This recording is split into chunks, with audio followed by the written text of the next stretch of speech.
एक बार की बात है, एक साधु अपने शिष्य के घर पर ठहर गए। उनका शिष्य काफ़ी अमीर आदमी था। उसके बहुत से व्यापार थे। उसके घर में कई नौकर चाकर भी थे। सब कुछ बढ़िया चल रहा था। साधु महाराज साल में एक बार उस व्यक्ति के घर आकर जरूर ठहरते थे, क्योंकि वो व्यक्ति जिस शहर में रहता था उस शहर में साधु महाराज के गुरु का एक मंदिर भी था। इसलिए साधु महाराज जब भी अपने गुरु से मिलने जाते तो अपने शिष्य के घर एक रात जरूर ठहरते थे। इससे पहले जब भी साधु महाराज घर जाते थे, शिष्य काफ़ी खुश हो जाता था। लेकिन साधु महाराज जब इस बार शिष्य के घर आए तो उन्होंने अनुभव किया कि आजकल शिष्य काफ़ी परेशान दिख रहा है, साथ ही चिंता और दुख में रह रहा है। साधु महाराज ने उनकी पत्नी से पूछा, आजकल क्या बात है? आपके पति इतने उदास क्यों रह रहे हैं? क्या कोई बड़ी परेशानी आ गई है? तब शिष्य की पत्नी ने कहा, हाँ, आजकल उनको व्यापार में 10 लाख रुपए का फ़ायदा हो गया है। तो साधु बोले, फिर इसमें चिंता की क्या बात है और टेंशन लेने की क्या बात है? यह तो बहुत खुशी की बात है कि 10 लाख रुपए की अधिक कमाई हुई है। शिष्य की पत्नी मुस्कुराते हुए बोली कि हाँ, यदि आप उनसे पूछेंगे तो वो यही बोलेंगे कि मुझे 10 लाख रुपए का नुकसान हुआ है। ये सभी बातें सुनकर साधु महाराज आश्चर्य में पड़ गए। उन्होंने कहा, आप तो पहेलियाँ बुझा रही हो, आखिर बात क्या है? अभी बोल रही थी कि 10 लाख रुपए का फ़ायदा हुआ है और फिर बोल रही हो कि बिजनेस में 10 लाख रुपए का नुकसान हुआ है। शिष्य की पत्नी ने हंसते हुए कहा, महाराज, मैं बिल्कुल सही कह रही हूँ। मेरे पति को फ़ायदा और नुकसान दोनों एक ही साथ हुए हैं। तब साधु महाराज और भी सोचने लगे और साधु महाराज ने फिर से पूछा कि ये कैसे हो सकता है?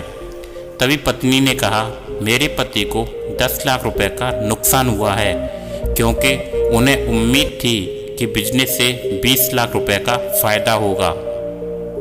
इसलिए वे आजकल ये सोचकर उदास हो रहे हैं कि उन्हें 10 लाख रुपए का नुकसान हो गया है। साधु महाराज को ये बात बिल्कुल भी अजीब लगी। लेकिन शाम को जब साधु महाराज के पास शिष्य बैठा हुआ था, तब साधु महाराज ने शिष्य से उसकी चिंता का कारण पूछा। तो उसने कहा कि क्या बताऊं गुरुजी, बिजनेस में 10 लाख रुपए का नुकसान हो गया।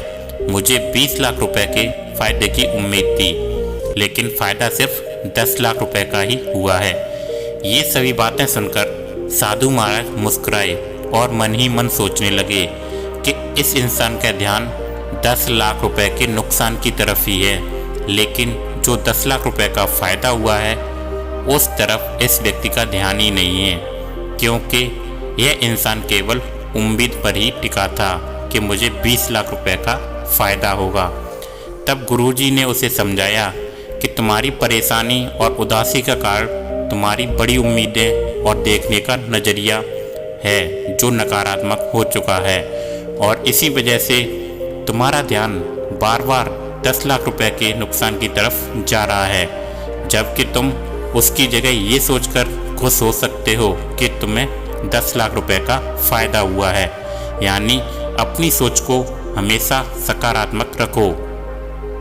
दोस्तों, ज़रा सोचिए, उस इंसान को अगर केवल 10 लाख रुपए की उम्मीद होती तो क्या वो इंसान इतना उदास होता?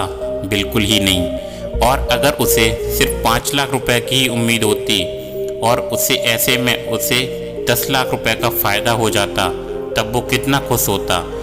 यानी एक बात यहाँ पर साफ साफ दिखती है कि इंसान के दुख का कारण उसकी बड़ी उम्मीदें और आकांक्षाएं होती हैं।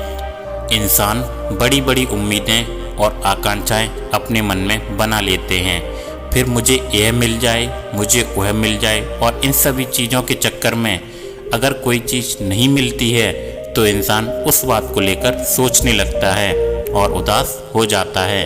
इसलिए जीवन में उम्मीदें उतनी ही रखो जितनी मेहनत की हो। मेहनत से ज़्यादा परिणाम की उम्मीद रखना आपको निराशा की ओर ले जाता है। तो दोस्तों, उम्मीद करता हूँ ये कहानी आपको बहुत कुछ सिखा देगी।